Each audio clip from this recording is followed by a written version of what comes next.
Mais je me serais dit, mais vous fumez, monsieur. T'inquiète pas, ça va bien se passer. Voilà, mais c'était sûr en fait. C'était sûr. C'est de la poudre de perlimpin. Mais c'est de la merde ce jeu. Trop dégueulasse. Je souhaite vous donner un dernier conseil. Méfiez-vous. C'est tout simplement une hallucination collective. Et oui, l'hallucination collective.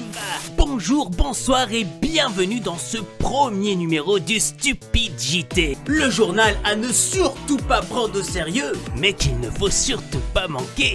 Et voici les titres.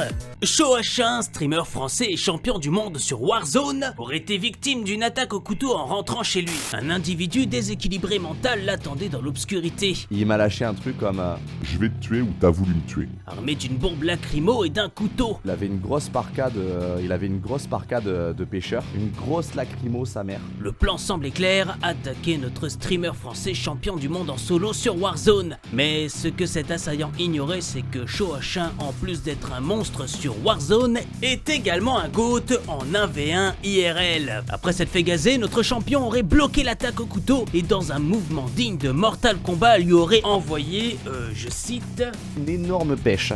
dans sa gueule. Résultat, l'agresseur est reparti la queue entre les jambes et la police est maintenant à ses trousses. Seulement voilà, un problème demeure. Est-ce que Shoah pourra encore streamer avec des balls aussi énormes? Pas sûr que les caméras aient un angle assez large pour les filmer.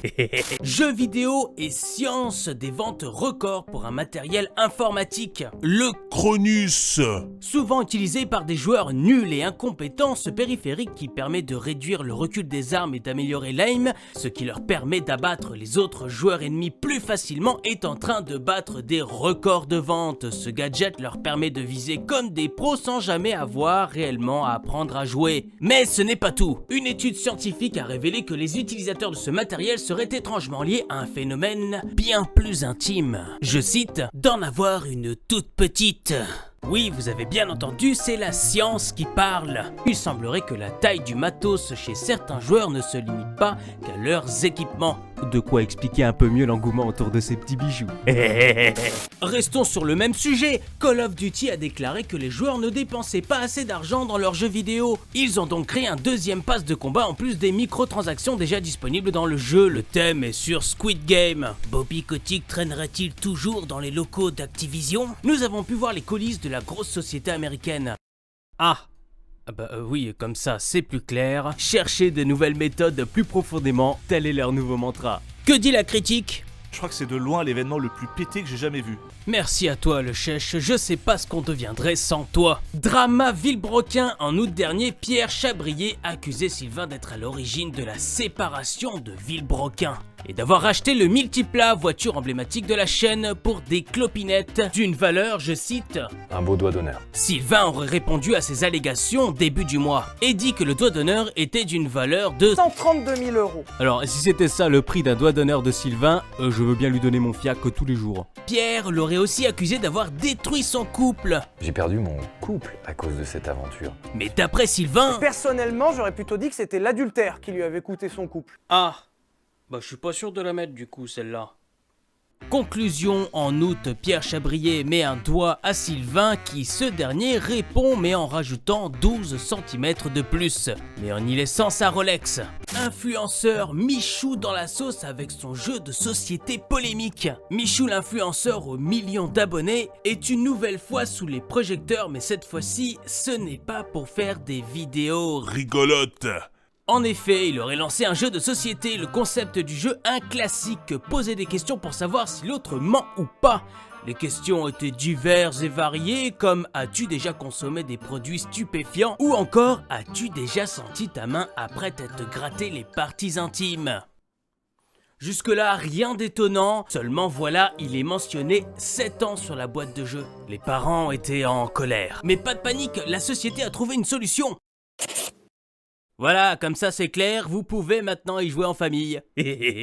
Insolite, 2 streamers colombiens drogués et volés en direct sur Kick. C'est l'histoire qui a secoué la communauté des streamers sur Noël. Ils voulaient inviter 2 femmes de joie pour Noël, afin d'avoir des fêtes plus magique. Mais comme souvent, dans ces situations, la magie a pris un tour bien étrange.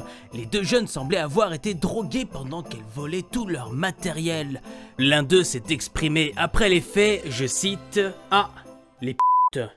Intelligence. Une influenceuse aurait suivi la dernière tendance TikTok intitulée « Qui est le plus ?» Un jeu qui consiste à plonger la tête de ses enfants dans un récipient rempli d'eau. Le principe, poser des questions comme qui est le plus nul en maths et immerger la tête de l'enfant désigné.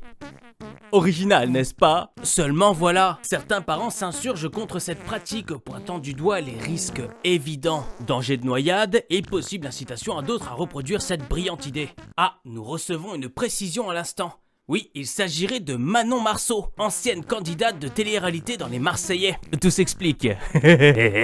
Nouveau drame aux États-Unis. Suite à l'attaque meurtrière en Louisiane à la Nouvelle-Orléans dans le quartier français, comme quoi même à l'étranger on n'a pas la paix, une voiture bélier aurait foncé sur des passants. Selon la diplomate Anne Coffinier, c'est à cause des jeux vidéo. C'est difficile de savoir quelles sont les causes exactes de la banalisation de la violence. On considère souvent que l'utilisation intense de jeux vidéo peut alimenter ce rapport à la violence. La plupart des jeux vidéo fortement consommés par les jeunes sont des jeux vidéo qui utilisent la violence, la destruction matérielle et humaine comme quelque chose d'évident, de banal, de non problématique. Effectivement, si les joueurs de Hogwarts Legacy se mettaient à secouer leurs baguettes personnelles sur la voie publique, ça serait catastrophique. Ne t'inquiète pas, ça va bien se passer. Pokémon, vous en avez rêvé, il l'a fait. Un Lyonnais vit de ses cartes Pokémon, il a créé sa société d'achat et revente de cartes. Je tenais à vous partager cette info pour rappeler à tous les trentenaires qui ont joué aux cartes durant leur jeunesse qu'ils auraient pu être riches aujourd'hui, si seulement ils n'avaient pas perdu leurs cartes comme moi. Jeux vidéo et politique. Des joueurs et experts estiment qu'un jeu Geopolitical Simulator pourrait peut-être aider à mieux comprendre les défis de gouverner, même si certains aspects restent caricaturaux. Peut-être une nouvelle piste pour l'ENA? L'e-sport à Londres, PUBG sur mobile souhaite organiser son championnat du monde. Sur mobile.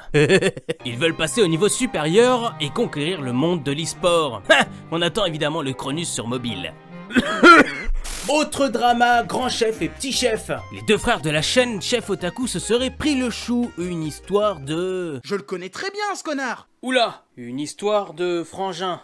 Cela ne nous regarde pas. Décidément, 2025 commence bien. Politique, tout le monde s'en fout. Et maintenant, les petites news.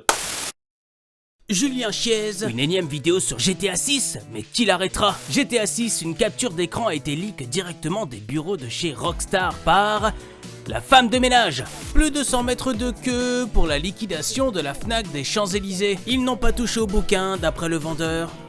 Antoine Daniel nous donne la recette du bonheur. La recette de bonheur, c'est 30 000 balles par jour, mon poteau, ok?